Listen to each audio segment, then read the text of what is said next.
साल पहले से बताया है कि हमारे जितने भी किरायादार हैं, जितने भी टेनेंट्स हैं, उनको किराया देना पड़ेगा। उसके बारे में हमने बहुत पहले बता दिया था। अब आप भी साथ साथ ही चलते हैं। आप हमारे सारे जम्मू कश्मीर के लोग जानते हैं, बेहतर जानते हैं। जब हम आफ्ताब मार्केट में इस अपने अवकाफ जम्मू कश्मीर वक्फ बोर्ड के मार्केट में चले गए थे, वहाँ पे हमने इनको बता दिया था आप किराया जल्द अज जल्द यहाँ पे भरिए, और तब भी इन्होंने वहाँ पे हंगामा करा था। देखिए, हमें कोई दुकानदारों से रंजिश नहीं है, हमें अपने डिपार्टमेंट से प्यार है। हम चाहते हैं जम्मू कश्मीर वक्फ बोर्ड, जैसे कि हमारे सामने सवाल आ जाते हैं कि माता वैष्णो देवी जी ने नारायणा हॉस्पिटल खोला है, वहाँ पे यूनिवर्सिटी चल रही है, वहाँ पे इंतजामात अच्छे हैं, एक श्राइन है वो, और इतना असासा भी नहीं है। जम्मू कश्मीर वक्फ बोर्ड के पास असासा है, और आप देख रहे हैं कि लाल चौक जैसे जगह पे पॉश एरिया में आज सबों को पता चलना चाहिए, वो जो जितना बड़ा मार्केट है सारा जम्मू कश्मीर वक्फ बोर्ड का है, वक्फ का है असासा वो। और हमें किराया 200, 2000 और 250 या 500 वो देते हैं। क्यों? हमने क्या खाता कि हमारे मुलाजमों की तनख्वाह नहीं है? हमें भी गरीब बच्चियों की शादी करनी है, हमें भी गरीब बच्चे पढ़ाने हैं, हमें भी बहुत सारे लोग हैं जो आप देख लीजिए, आपने देखा होगा जो आज हमने ये तो एक ट्रेलर है जो आज हमने दे दिया, जिनको बंद किया है हमारे ऑफिस ने, क्योंकि ये डिपार्टमेंट अलग है, हमारा एस्टेट डिपार्टमेंट। हमारी जब मीटिंग हो गई तो उनको भी देखना है कि हमारा रेंट आता कहाँ से। लोगों के लाखों रुपये बकाया है, 2000 देते हैं मिनिमम। कैसे चलाएंगे हम वक्फ को? ये असासा हमारे कौम का असासा है, ये लोगों का असासा, ये आपका असासा है, ये हम सब कश्मीरियों का असासा है। किसी के ये दुकान के हिसाब से होगा, और Lal Chowk area posh area है, वहाँ के स्क्वायर फीट के हिसाब से होगा, वो कुलगाम में नहीं होगा। जो लाल चौक में है, ये दुकानदार कहते हैं कि जो लाल चौक का किराया होगा वो कुलगाम का नहीं होगा, वो अनंतनाग का नहीं होगा। अपना अपना किराया है, और वो किराया देंगे तो दुकान खुल जाएंगे, नहीं देंगे तो फिर देखा जाएगा। जिन दुकानदारों की आज शॉप सील की गई है, उनका कहना है एक तो ये ऑलरेडी मैटर सब जुडिस है, कोर्ट में है, दूसरा ये कि रात के दौरान सील की गई, नोट्स इशू नहीं की गई। एसएचओ कह रहे हैं कि मुझे भी मालूम नहीं है। देखिए, एसएचओ का ये काम भी नहीं था कि उनको हम बताते, क्योंकि हमने कोई क्राइम नहीं करना था। ये हमारे दुकानदारों के दरमियान और वक्फ के दरमियान एक डिपार्टमेंट हम चला रहे हैं, उसके दरमियान ये एक काम है।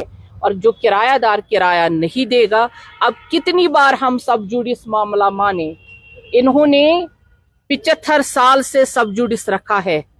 अब लोग हमसे सवाल पूछ रहे हैं, और लोगों के सवालों का जवाब अब इन टेनेंट्स को देना पड़ेगा। वो सब लोग प्रोटेस्ट पे हैं, 8 दुकानें सील है, बाकियों ने भी उनके साथ यकजहती का इजहार किया है। ऐसा लग रहा है कि प्रोटेस्ट बढ़ जाएगा। कोई अल्टरनेट आपके पास? कोई प्रोटेस्ट की बात नहीं है। प्रोटेस्ट पे हम हैं, वक्फ प्रोटेस्ट पे है। आज हर एक कश्मीरी प्रोटेस्ट पे है कि वक्फ बोर्ड कोई काम नहीं कर रहा है।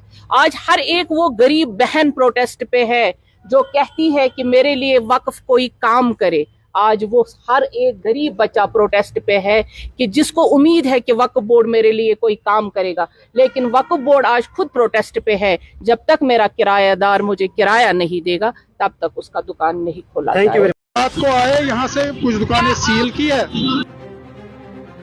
किसी को इन्फॉर्म नहीं किया, किसी को पता ही नहीं है। जैसे दुकानें बंद की, उनने दुकानें सील कर दी। वजह क्या है? 26 जिसका है उसका 13,500 दे दो। मतलब कहाँ से कहाँ?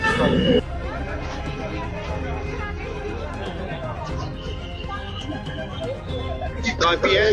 ये एग्रीमेंट की कॉपी है जो हमने आपको वो के साथ किया था आज से 3 साल पहले 4 साल पहले। उस वक्त हमने जो रेट था 200 वाले को 600 कर दिया था और जिसका 200 से ज्यादा था उसका 120% इंक्रीज कर दिया था और उसके बाद हर 3 महीने के 3 साल के बाद 15% चढ़ता है। यहाँ पर जो हमने ली थी यहाँ, तब से हम इनके साथ किराया भरते हैं, जो भी टाइमली जो इंक्रीमेंट होती है वो करते चले आए हैं, करते हैं और भरते हैं किराया। अब पीछे 2018 में इन्होंने हमको नोटिस निकाला था आप किराया अनाउंस करो, फिर इनके साथ बातचीत हुई। उन दिनों निजामुद्दीन शाह थे, बीजेपी की गवर्नमेंट थी और महबूबा मुफ्ती की गवर्नमेंट थी, उसमें सीएम भी उस मीटिंग में थी, बोर्ड मीटिंग में वक्फ की। उसमें फिर हमने यूनिलैटरली हमने 120% इनको बढ़ा दिया आउटराइट। उसके बाद इनको 5-5% हम हर साल बढ़ाते हैं। अब पिछले साल इन्होंने नोटिस निकाला है आपका अगर 2500 रुपए किराया है आप 13,500 रुपए किराया भरो जी महीने पर मंथ। उस पर हमने इनके साथ बात करना चाहिए, ये मानने के लिए कुछ तैयार नहीं थे। फिर हम अल्टीमेटली कोर्ट में गए, कोर्ट में हमने वो इंटर्म ऑर्डर उन्होंने दिया, जो इन्होंने किराया बोला है आप फिलहाल 50% उसका भर दीजिए ऑन अकाउंट, टिल जो आउटकम होगा, जो फैसला होगा वो आपको फिर एडजस्ट करेंगे जो कुछ भी होगा। तो इन तो ये सीधा प्रेशर टैक्टिक है, सिर्फ आप हमारी बात माने। ये हमारी दुकानें हैं जो आपकी दुकानें हैं, इन्होंने सीज कर दी हमारी दुकानें। वो कहते हैं विदाउट इंफॉर्मेशन के बगैर, पुलिस को बताने के बगैर जब हमने दुकानें बंद की उसके बाद रात को आए 10:30 बजे तो दुकानें सील कर दी। 250-300 दुकानें हैं, 300 में से इन्होंने 5 दुकानें ट्रायल के तौर पर आज सीज कर दी है। रिएक्शन देखते क्या है।